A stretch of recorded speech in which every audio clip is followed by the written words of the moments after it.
रहस्यमय गांव की कहानी। एक समय की बात है। एक घना जंगल था जिसके बीचों बीच एक छोटा सा गांव स्थित था। इस गांव का नाम था शांतिपुर। गांव के लोग बहुत साधारण थे और खुशहाल थे, लेकिन इस गांव में एक रहस्य छिपा था। कहा जाता था कि गांव के एक पुराने मंदिर में एक गुप्त दरवाज़ा था जो केवल पूर्णिमा की रात को ही खुलता था। इस दरवाजे में कई बार कई कहानियाँ प्रचलित थीं। कुछ लोगों का मानना था कि दरवाजे के पीछे एक विशाल खजाना छिपा हुआ है, जबकि कुछ का कहना था कि वहाँ एक भयानक राक्षस बंद है। लेकिन किसी में भी इतनी हिम्मत नहीं थी कि वह उस दरवाजे के पास जाने की कोशिश करे। एक दिन गांव में एक युवक आया जिसका नाम था राज। राज बहुत ही साहसी था और उसे रहस्य को सुलझाने में गहरी रुचि थी। उसने गांव वालों से उस गुप्त दरवाजे के बारे में सुना था और उसने तय किया कि वह इस रहस्य को सुलझाकर रहेगा।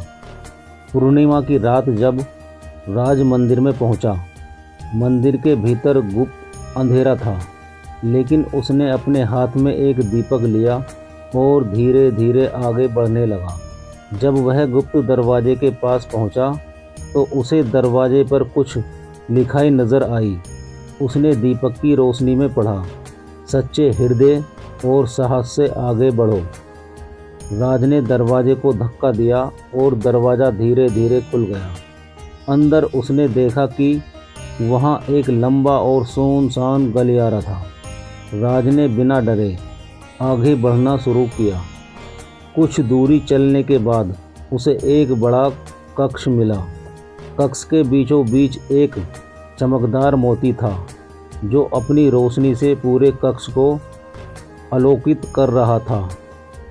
जैसे ही राज ने मोती को छूने की कोशिश की, एक गूंजती हुई आवाज़ आई, यह मोती उसी का है जो निस्वार्थ भाव से इसका उपयोग करेगा।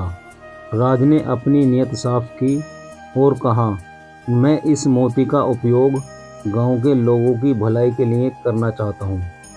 अचानक वह मोती अदृश्य हो गया और राज के हाथ में एक पुराना ग्रंथ आ गया। इस ग्रंथ में सभी समस्याओं का समाधान था। राज ने इस ग्रंथ की मदद से गांव की समस्याओं को हल किया और गांव वाले बहुत खुश हुए। उसके बाद से राज को गांव के लोग बहुत सम्मान देने लगे।